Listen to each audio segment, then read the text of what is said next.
को चोरे सपना देखे कहीं जाओ मो बिल्लो रानी।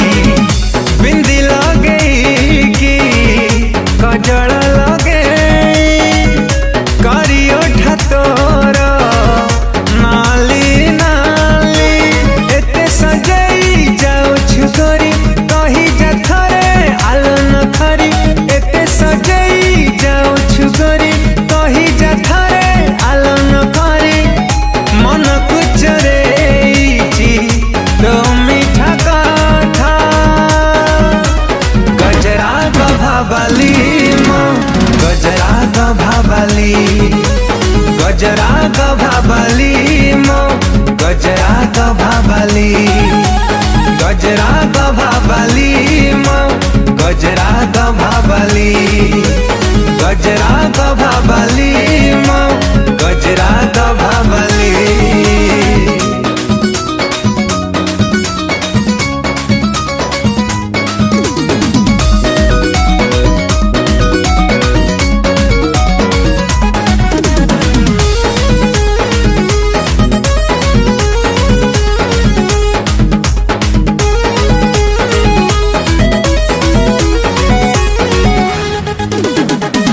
गोलापी गोलापी गोलापी तोर गाल पागल करिछि तोर कजल गार।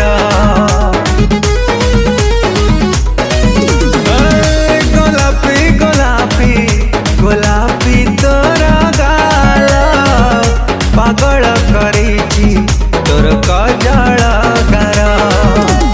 अंटकू हलई बेणी छाती दे कहीं जाओ मो बिल्लो रानी।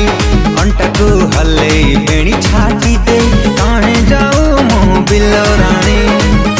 मन कुचरे तोर मीठा कथा मन कुचरे तोर मीठा कथा